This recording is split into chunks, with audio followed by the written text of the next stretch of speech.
I now give the floor to His Excellency Sergey Lavrov, Minister of Foreign Affairs of the Russian Federation.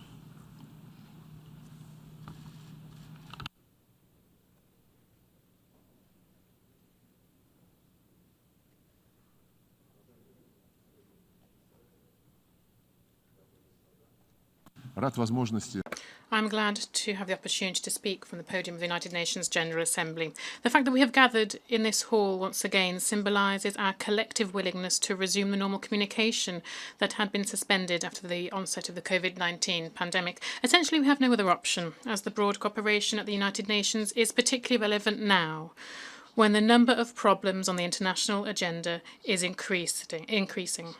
The range of cross-border threats is expanding too. Numerous regional hotspots of tension have a substantial potential to destabilize. The might is right approach is being applied instead of right is might. Instead of international law with increasing frequency, there is no consensus amongst the leading powers as to the principles of the world order. For Russia, it is obvious that one can only effectively counter threats and challenges through concerted efforts in strict compliance with the universally recognised norms of international law, first and foremost, the purposes and principles of the UN Charter. This global organisation should play a central coordinating role in world politics, fully unleashing its potential of universal multilateralism and legitimacy. Recently, we have been witnessing persistent attempts to diminish the UN's role in resolving the key problems of today, or to sideline it, or to make it a malleable tool for promoting someone's selfish interests. Such attempts are clearly visible in the so-called rules-based order concept that the West is persistently introducing to political discourse as opposed to international law. Naturally, no one can be opposed to rules as such. After all, this is exactly what the UN Charter is, a set of rules. These are, however, rules that have been approved by all countries of the world.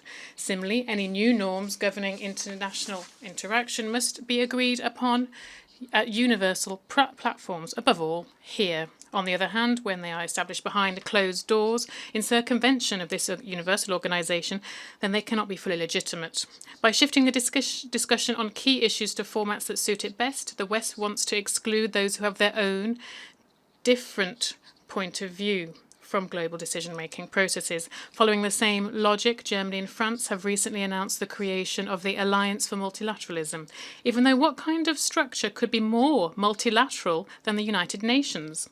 Berlin and Paris, however, have decided that there are many conservatives at the UN hindering the efforts of the vanguard. They have proclaimed that the European Union to be the epitome of effective multilateralism, and all others are supposed to emulate it. This is a recent example too. The US administration has come up with the idea to convene a summit for democracy. It goes without saying that Washington is going to choose the participants by itself, thus hijacking the right to decide to what degree a country meets the standards of democracy. Essentially, this initiative is quite in the spirit of a Cold War, as it declares a new ideological crusade against all dissenters. It is noteworthy that this policy is being implemented against the backdrop of President Biden's words that the US is not seeking a world divided into opposing blocs. In fact, though, the Summit for Democracy will be a step towards dividing the global community into us and them. It is also telling that while it declares the primacy of democracy in its relations with all partners, Washington is only concerned with the domestic situation in relevant countries. When it comes to establishing democracy in international relations, the US, as well as its allies, quickly loses any interest in the discussion because no one dares encroach on the authority of NATO and the EU. These are the rules. President Biden has recently announced the rejection of military methods used to, as he put it, remake other countries. We expect the US to take one step further and reject any other methods of imposing their development model on others, not only military ones. The rules-based order is founded on double standards. When it serves the West's interests, people's right to self-determination is an absolute. In such cases, an artificial created entity of Kosovo, earlier forcefully seized from a European country, Serbia, is recognized as an independent state in violation of a Security Council resolution without any referendums. without any referendums. It doesn't bother anyone that the Malvinas are 12,000 kilometres away from Great Britain, that Paris and London still control, despite UN and ICJ decisions, their former colonies and have no intention of giving them freedom. On the other hand, when the right to self-determination runs counter to the West's geopolitical interests, as it did in the case of the people of Crimea's expression of free will at the 2014 referendum on the peninsula's reunification with Russia, it forgets all about it and introduces illegitimate sanctions for the exercise of this right. The reason is simple. The Crimeans were saving themselves from the ultra-radicals who were behind the coup in Ukraine, supported by the West, which means that since the good guys came to power in Kiev, they are, according by Western rules, to be protected and exculpated. In the same vein of a rules-based order, the US preserves the obsolete trade embargo against Cuba and strives to impose its will on the peoples of Venezuela and Nicaragua in flagrant violation of the Charter-based principles of non-interference into internal affairs of sovereign states. The use of unilateral restrictive measures undermines the prerogatives of the Security Council and runs counter to the UN Secretary-General's call recently to suspend them, at least for the period of the pandemic. A number of countries' efforts to rewrite the history of World War II are also intended to dilute the UN-centric world order. EU and NATO member states refuse to support the General Assembly's resolution on the inadmissibility of glorification of Nazism. They reject proposals to condemn the practice of destroying monuments to those who liberated Europe from the Brown Plague. Instilling a rules-based order rather than ensuring unconditional compliance with international law is fraught with risks of a dangerous relapse into bloc policy and a creation of dividing lines, this time between a group of Western countries and the rest of the world. However, recent events have shown that such voluntary rules can be applied inside the Western bloc as well, as if one of its members becomes too independent. At least many world media have perceived the plot twist of the story around supplying submarines to Australia as a response to talk of Europe's strategic autonomy that has intensified after the US's hasty withdrawal from Afghanistan. The chaotic nature of this withdrawal is further demonstration of the rules upon which the West is going to build its world order. We are convinced that it is time to draw lessons from the dangerous repercussions of policy aimed at undermining the UN-centric architecture that was shaped in the aftermath of World War II and has repeatedly proven a reliable insurance against disastrous scenarios. In the face of global challenges, the world needs unity rather than a new divide. Russia strongly advocates for rejecting any confrontation and stereotypes, for joining efforts to solve the key tasks of development and mankind's survival. We have enough instruments for this. First and foremost, this is the UN and its Security Council that needs to be adapted to the reality of a polycentric world order by enlarging it with increased representation of Asia, Africa and Latin America. The UN Security Council permanent members that, according to the UN Charter, bear a special responsibility before the organisation can and must encourage genuine collective action. President Putin has proposed to convene a P5 summit to have a frank discussion on global stability issues. Great expectations are also linked with the prospect of the Russian-American dialogue on the future of arms control, the start of which was agreed upon at the Russian-American summit in Geneva. Where there is goodwill, finding a mutually acceptable solution is very realistic. The world was encouraged when the new US administration agreed to our proposal to extend the new strategic arms reduction treaty without any preconditions. Of great importance was the fact that the Russian and US presidents' joint statement reaffirmed the commitment to the principle according to which there can be no winners in a nuclear war, and one must never be fought. A responsible approach is also needed in other spheres of strategic stability. After Washington's withdrawal from the INF Treaty, Russia has made a unilateral commitment not to deploy land-based intermediate range or short-range missiles, both nuclear and non-nuclear, in regions where no similar US-made weapons would appear.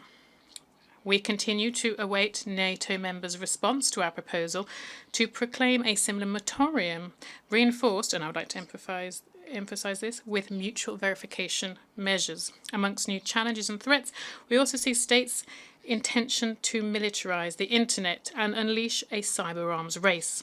Russia advocates for agreeing at the UN upon ways to ensure international information security.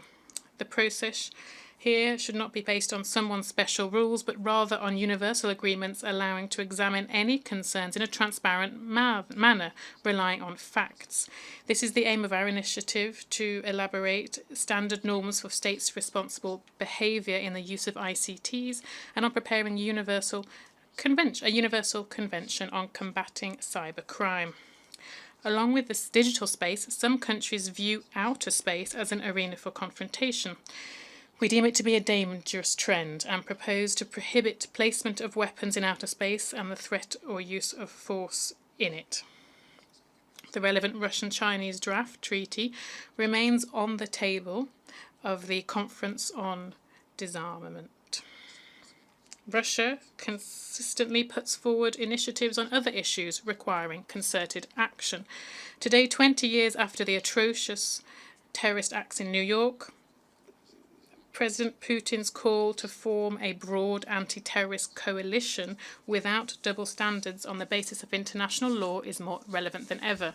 We are awaiting a response to the Russian initiative to elaborate a convention on the suppression of acts of chemical and biological terrorism. One can only make progress in resolving regional conflicts by acting on the basis of international law, by involving all stakeholders.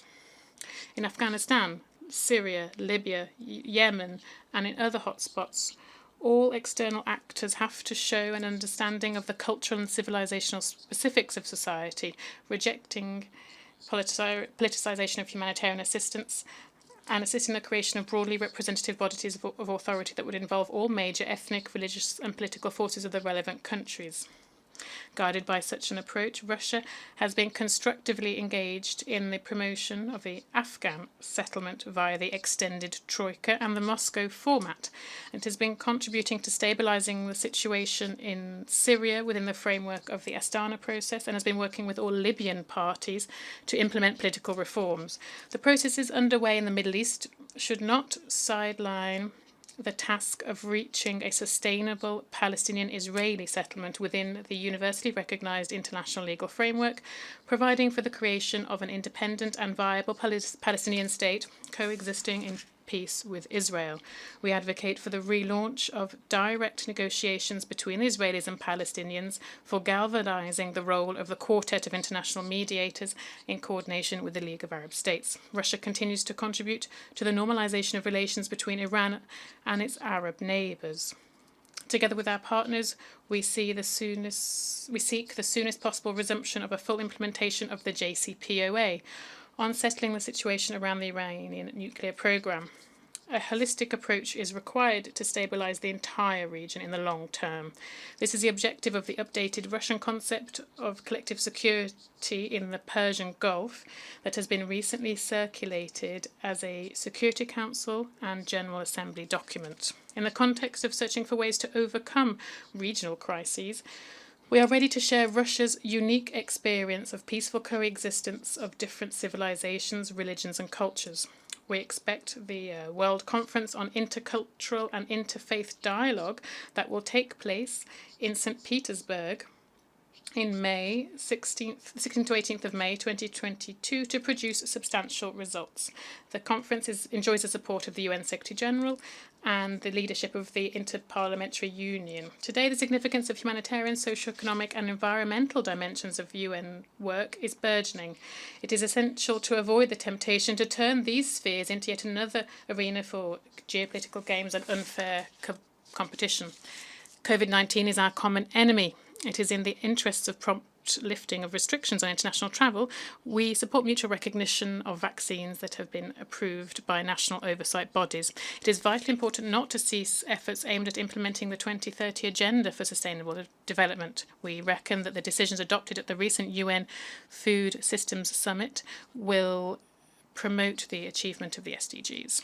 We stand for strengthening the central role of the United Nations in building the agenda for environmental protection on the basis of equality and respect for each other's interests, including due account given to socio-economic realia.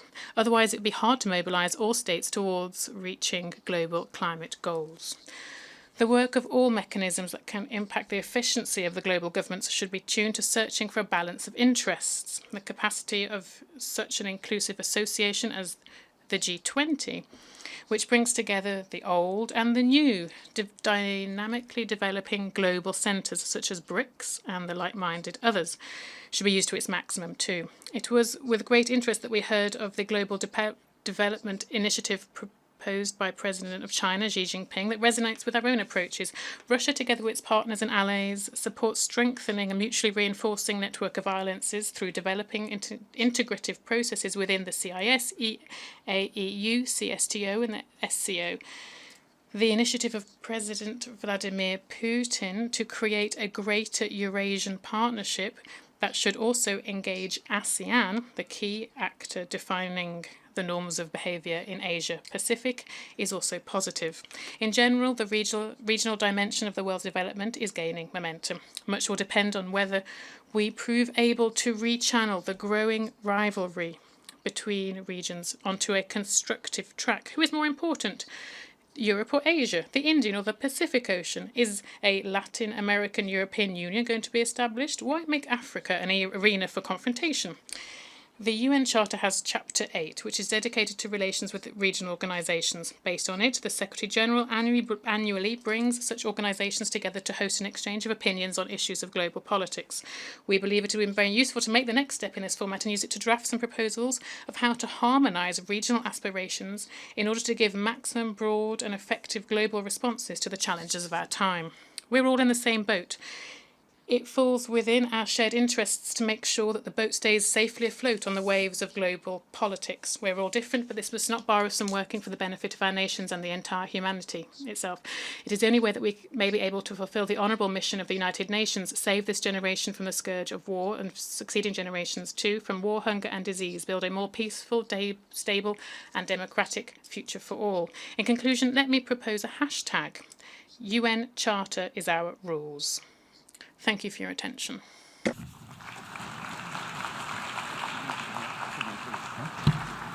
I thank the Foreign Minister of the Russian Federation for his statement.